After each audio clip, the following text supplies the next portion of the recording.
Where did you learn it? Let's get into Rick's story, right? How did you get passionate about public speaking? I guess I've always liked being up on stage. So I'm a professional trumpet player. Phil, for you. That's right. So I've been performing since 5th grade when I started playing trumpet. And you're still playing trumpet, right? I see pictures of you online. I'm still playing. I play with the Austin Civic Orchestra. I spent a fair amount of time sitting in with the Austin Jazz Band, playing down at the Elephant Room. Let's go, baby. So, and I still play, right? You a Freddie Hubbard fan? Oh, yeah, of course. Hell yeah, dude. So I've been playing. I've been up on stage. I can't come from the aspect of I was terrified, so I know how you feel, and I overcame it. I don't have that. But I know what it takes to get better and to overcome. Do you know? So here's a side note. People that are nervous and you get, like, let's say, and most people listening are going to go, I know exactly what he's talking about. Right before you have to get up on stage or you have to speak in front of whatever, you get kind of jittery. You start to sweat a little bit, maybe. Yeah. You're kind of nervous. Breathing gets shallow. Your heart rate goes up. Do you know that physiologically, nervousness and excitement present in the exact same way? Those same things that happen when you're afraid and nervous are the same presentations when you're excited. So one of the tricks is go, okay, I'm nervous. No, I'm not nervous. I'm excited. I'm excited to get up in front of these people. I'm nervous. I'm excited. This is framing. It's framing it, like you said earlier. So anyway, I never had that nervousness unless I'm unprepared. So I've gotten up. I've played solos in front of like 1,000 people, right? Me and an orchestra behind me. If I'm not prepared, it's not the same feeling. And it's hard to switch that from nervousness to excitement. But if I'm prepared and I know I want to get up there and I want to give my music. Yeah. Because that's what I'm up there for. I love playing. I love presenting. So again, I've been on stage since I was 5th grade, and it was, in band. Playing trumpet. And just playing trumpet in a band. And right. So, and when you're young, you're not playing solos. You're not by yourself. You're not. So I've done that for years and years and years, decades now. And then when I got into college, my undergraduate, somehow I was the MC of a band festival for college bands that came to, I was at University of Connecticut, UConn, go Huskies, and go Huskies. Whatever. Yeah. So I got to MC this. And I would get up there and I would talk to the audience and I would be now introducing, and it was fun. You loved it. I loved it. It was great. And so I've done that. And then I became a band director. Right? So I've been in education for 24 years, and 16 of that I was a band director. And as a band director in public schools, you have to not only get up and wave your arms and do all the things, but now I've got to talk to the audience, parents, administrators. Not to mention these kids. And the kids. And how do you enliven and impart music and the excitement you have for music on these kiddos? Yeah. But you're also talking to those parents. But you're during a concert. Yeah. You're getting up and say, okay, thanks for coming. And so matter of fact, I had an administrator, a principal, at one point tell me, Rick, you're talking a little too much. Because I wanted to share so much about the kids. Yeah. And these kids have been working really hard. We've worked on this piece when we started this piece, and I'd go through a story and I'd be telling, like, no, they want to hear their kid play. And so it was kind of a hard lesson going, wow, okay, I talk too much, but I love doing it. And so,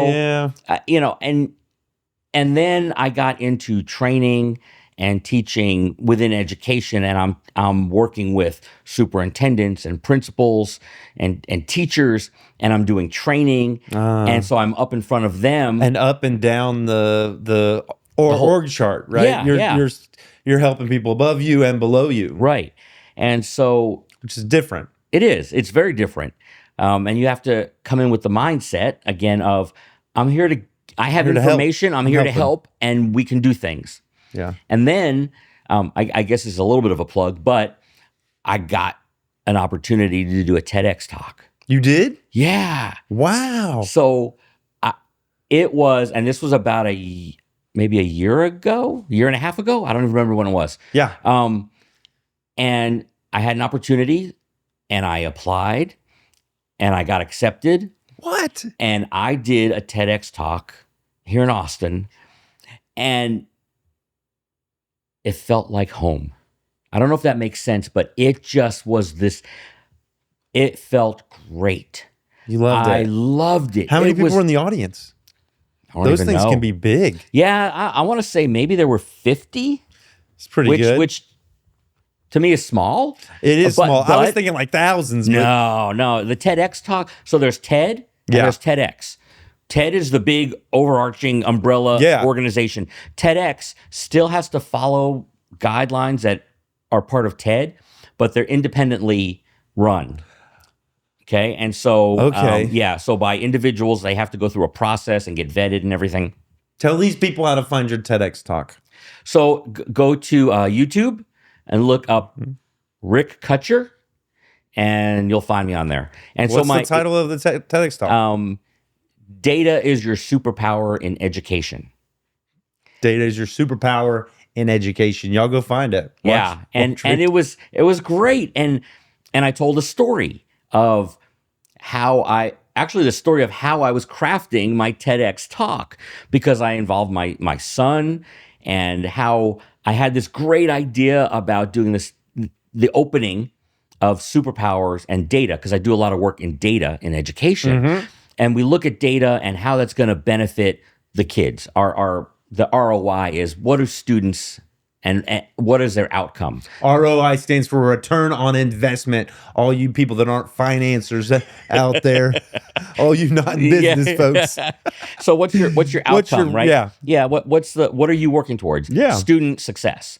And so using data is like a superpower, because you can look at all these things and go, I know what I need to do tomorrow to get better with these kids. Yeah. Right. And so I had this idea about superpowers, and I'm talking about superheroes and their superpowers, and Spider-Man has this, and Superman has that, and Batman doesn't have a superpower, right?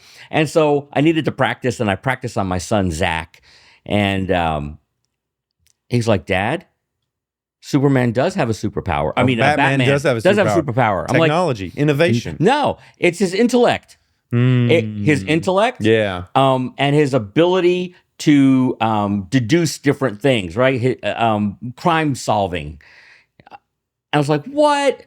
Zach, you're full of it. No way. You didn't buy it. I didn't buy it. And I looked it up, and he was right. That's Batman's superpower. You guys put in the comments what Batman's superpower is, or if you're watching this on Austin Public, Yeah, and so email me. It was really, really funny. But I went on then to do the whole TEDx. The superpower for a teacher is data. Is how do you use it, and how much it can really help and benefit you. And so when we talk about presenting, so TEDx Talks, you have 18 minutes. You can't go over. Right. And for this particular one, no slides, no teleprompter. There was a LED clock at the back of the auditorium.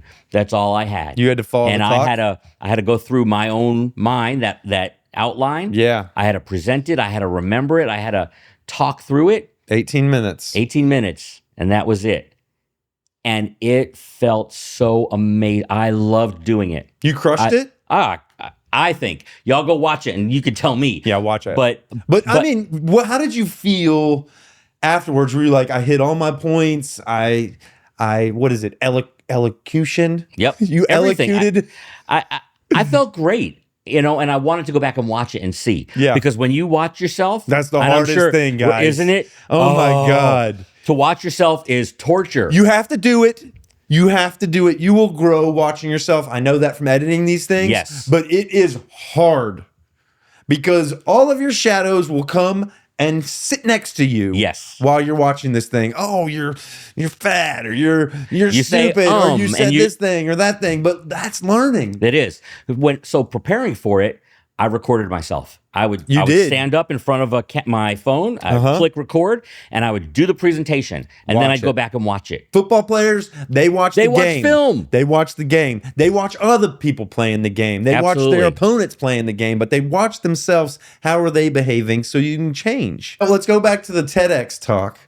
Yeah. That's the origin story of Rick Kutcher Consulting. Yeah. Right? Yeah. That's where you caught the bug, or you were bitten. That's where I realized I want to be on stage more, and I want to help people be able to communicate better and do this. So it was really interesting because we do a practice like the day before. There were 6 of us that presented that day.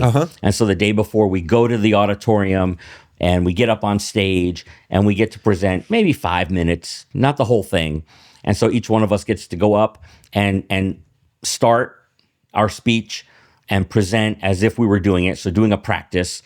And then we get feedback from us, right? So from the other presenters and from the host that was putting it on. Some notes. And they say, hey, this was really good. Be careful because you turned away and we couldn't hear you, or whatever it might be, right? Yeah. And so I had to silence myself because I felt like I had so much to give to the other participants, because I was watching them, and I'll say critically, but not in a bad way, right? I was watching, like, how can I help? How can I help you? Right? And I would say, hey, you know what? Yeah, you stumbled there, but here's why, and here's what you can do. And they're like, oh, that's great. And so I would help. And at some point I have to okay, I need to stop talking. You love helping people. I do. I've been a teacher for 20 something years. I love coaching. I love training. I love helping people where they get to be the better version of themselves, whatever that means. And I'm not a life coach, right? I'm not one of those. But even in my realm of public speaking, right, or teaching, or working with superintendents that now can help their principals and their teachers better, just those types of things, it's a great feeling to help people go, oh, wow, okay, yeah, that's great. And so that's what I like doing, and that's what drives me. And so that TEDx talk was it was the impetus for me to go, the light bulb moment. I need to be doing this. I really need to be doing this. And if not now, when?